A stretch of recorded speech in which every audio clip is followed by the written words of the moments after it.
SLBC టన్నెల్లో 19వ రోజు సహాయక చర్యలు కొనసాగుతున్నాయి. బురదలో చిక్కుకున్న 7 కోసం సొరంగంలో రెస్క్యూ ఆపరేషన్ జరుగుతుంది.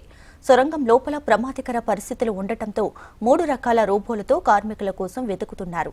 ప్రమాద స్థలంలో D2 నుంచి D1 మధ్యనే రెస్క్యూ టీంలు తవ్వకాలు ముమ్మరం చేశాయి. D1 దగ్గర సొరంగం పైకప్పు ప్రమాదకర పరిస్థితులు ఉండటంతో సింగరేణిలో అనుసరించే పద్ధతి వినియోగిస్తున్నారు. సింగరేణి నుంచి ప్రత్యేకంగా తెచ్చిన దొంగలను పైకప్పుకు రక్షణగా వినియోగిస్తున్నారు. రైట్గా ఎస్ఎల్బీసీ టన్నెల్లో 19వ రోజు సహాయక చర్యలైతే ఇంకా కొనసాగుతున్నటువంటి పరిస్థితి ఉంది. దీనికి సంబంధించి పూర్తి డీటెయిల్స్ మా ప్రతినిధి నరేంద్రచారి అందిస్తారు. నరేంద్ర, దీపిక, ఎస్ఎల్బీసీ వద్ద 19వ రోజు సహాయక చర్యలు ముమ్మరంగా కొనసాగుతున్నాయి. ఈ నుంచి కూడా బురదను ఎత్తిపారేసే కార్యక్రమం ఉధృతంగా కొనసాగుతుంది. ఇప్పటికే గల్లంతైన 7 మంది కోసం ఇంకా సొరంగంలో రెస్క్యూ ఆపరేషన్ కొనసాగుతుంది. ప్రస్తుతం సొరంగం లోపల 13.850 మీటర్ల వద్ద ప్రమాదం చోటు చేసుకుంది. ఆ ప్రమాదానికి సంబంధించి ఇప్పటికే సహాయ చర్యలు ముమ్మరంగా కొనసాగుతున్న పరిస్థితి కనిపిస్తుంది. దాదాపు ఈ ప్రాంతంలోనే ఇప్పటికే నిన్న క్యాడవర్ డాగ్స్, కేరళ నుంచి వచ్చినటువంటి క్యాడవర్ డాగ్స్ ఇప్పటికే 3 సార్లుగా ఆ ప్రాంతంలో వాటి నుంచి సర్చింగ్ చేయడం జరిగింది.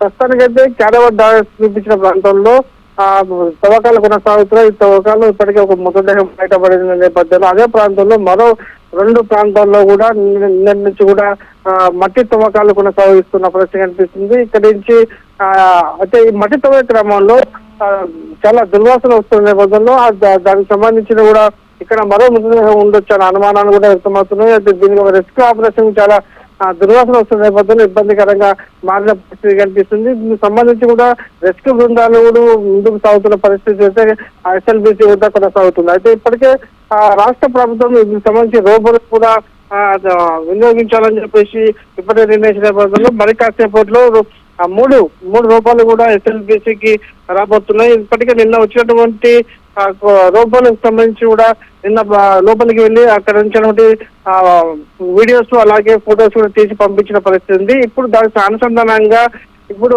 మరో 3 రోబోలు కూడా మరి కాసేపు రాబోతున్నాయి. ఆ రోబోలను కూడా సూర్యంలోకి పంపించి ఏదైతే ఉందో మనుషులు పోలేని ప్రాంతం 0 పాయింట్ ఏదైతే ఉందో ఆ ప్రాంతంలోకి ఈ 3 రోబోలను కూడా పంపించి సహాయ చర్యలు చేపట్టేందుకు అధికారులు సర్వసిద్ధం చేసిన పరిస్థితి ఉంది. కమ్యూనికేషన్ వ్యవస్థ ద్వారా అంటే నిన్న వచ్చిన రోబోలు ముందు వెళ్తుండగా దానికి అనుసంధానంగా అనుసంధానంగా ఈ మరో 3 రోబోలు కూడా లోపలికి ప్రవేశించి మట్టిని తొలగించేందుకు వీలుగా ఈ కార్యాచరణ చేపట్టడం జరిగింది. ఇది మరి కాసేపట్లో సొరంగ మార్గంలోకి హైదరాబాద్ నుంచి వచ్చినటువంటి ప్రత్యేక రోబోలు కూడా లోపలికి వెళ్ళబోతున్న పరిస్థితి కనిపిస్తుంది. ఇప్పటికే సింగరేణి బృందాలు అయితే కూడా నిన్న గుర్తించిన 2 ప్రాంతాల్లో కూడా ఇప్పటికీ తవ్వకాలు కొనసాగిస్తున్నారు. దానికి అనుగుణంగా లోపల ఏదైతుందో ప్రమాదం జరిగే ప్రాంతం అంటే లోపలికి వెళ్ళలేని మనుషులు వెళ్ళలేని ప్రాంతంలోకి మాత్రం కొత్తగా వచ్చినటువంటి 3 రోబోలను కూడా ప్రవేశపెడుతున్నారు.